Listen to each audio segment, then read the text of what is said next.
আসসালামু আলাইকুম। কি অবস্থা সবার?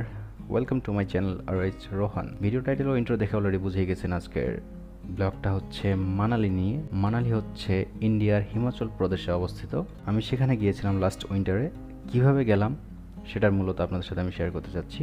আমি মূলত ইন্ডিয়া গিয়েছিলাম পঞ্চগড়ের ফুলবাড়ি বর্ডার হয়ে। ফুলবাড়ি বর্ডার থেকে শিলিগুড়ি বাগডোগরা এয়ারপোর্টে গিয়েছিলাম। সেখান থেকে এয়ারে করে দিল্লি থেকে কাশ্মীর গেটটা হচ্ছে এমন একটা প্লেস যেখান থেকে ইন্ডিয়ার সব রকমের সকল রুটের বাস পাওয়া যায়। তো সেখান থেকে হচ্ছে আমি ফার্স্টে গিয়েছিলাম পাঞ্জাব থেকে চণ্ডীগড় থেকে আমি মানালি গিয়েছিলাম। তো আপনাদের যেটা করতে হবে, সরাসরি দিল্লি থেকে কাশ্মীর গেট যেতে হবে। কাশ্মীর গেট থেকে আপনারা মানালি বাস পাবেন, সেখান থেকে আপনাকে মানালি যেতে হবে।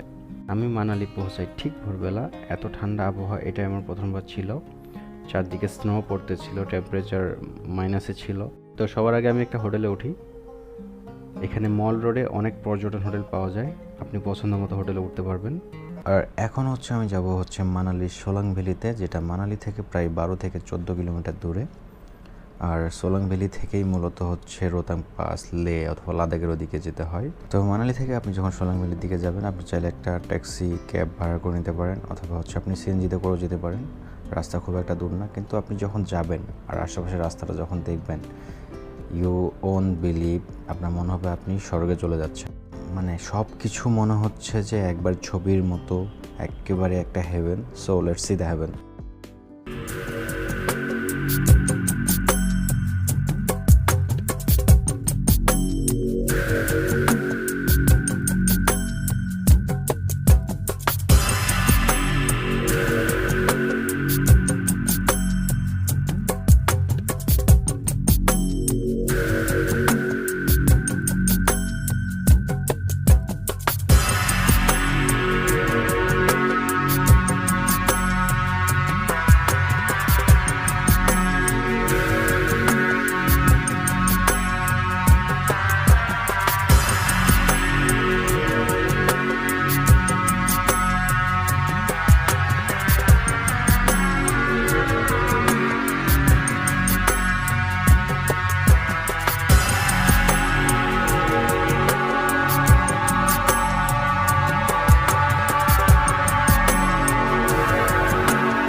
অলরেডি হয়তো দেখার পরে মনে হচ্ছে যে জায়গাটা আসলে কতটা সুন্দর এবং একদম ছবির মতো, একেবারে একটা স্বর্গ, এরকমই মনে হবে।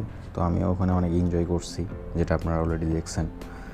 চারপাশে অনেক বরফ ছিল, অনেক অনেক জোস একটা ওয়েদার ছিল। তো আপনি যে এই যে দেখছেন যে আমার গায়ে যে পোশাকগুলা, সোলাং ভ্যালি যাওয়ার আগে অনেকগুলা আপনার প্যাকেজের দোকান পড়বে, যেখান থেকে আপনি চাইলে রেন্ট নিতে পারেন। লাইক হচ্ছে ওখানে যদি খুব বেশি ঠান্ডা থাকে সেই জ্যাকেট নিতে পারবেন। আর ওরা হচ্ছে এই প্যাকেজ আপনাদেরকে দিয়ে দিবে। আপনি অনেকগুলা প্যাকেজের দোকান পাবেন, সেগুলো থেকে ঘুরে বেস্ট প্রাইজের একটা চুজ করবেন, একটা বেস্ট প্রাইজ চুজ করবেন। সেখান থেকেই হচ্ছে আমি একটা প্যাকেজ চুজ করছি। সেখানে তারা আমাকে একটা পোশাক দিয়েছিল, অ্যান্ড আমার সাথে হচ্ছে একটা ট্যুর গাইডও দিয়েছিল। তো সেদিন হচ্ছে মানালি থেকে সোলাং ভ্যালি ঘুরে, আর সন্ধ্যাবেলা হচ্ছে মল রোডে, মানালি যেটা প্রাণকেন্দ্র আর কি, সেখানে হচ্ছে ঘোরাফেরা এবং ওখানে সব কিছুই পাওয়া যায়, খাওয়া দাওয়া করছি। দেন পরের দিন আমি চলে গেছি হচ্ছে হাদিম্বা দেবী টেম্পল দেখতে। আর এই হচ্ছে সেই হাদিম্বা টেম্পল, হাদিম্বা দেবী টেম্পল। অনেক সুন্দর, অনেক টুরিস্টও আসে এখানে দেখতে, অনেক মানুষ আসে। তো আপনারাও দেখে নিন।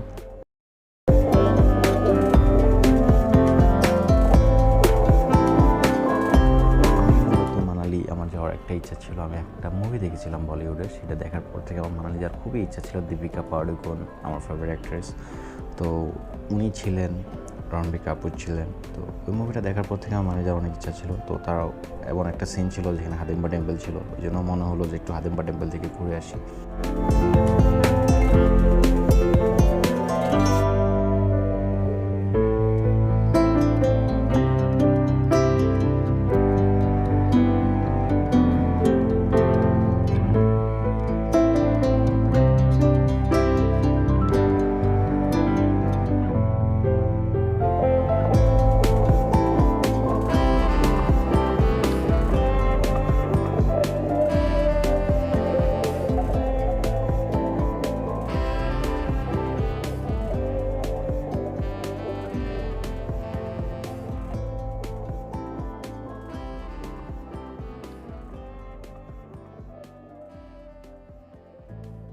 আসলে চারপাশটা এতটা সুন্দর, মানে এতটা সুন্দর মনে হবে পুরো ছবির মতো। ছোটোবেলা ক্যালেন্ডারে দেখতাম না, এই মানে ছবিগুলাই ক্যালেন্ডারে থাকতো, চারপাশে বরফ, এমন গাছগুলা।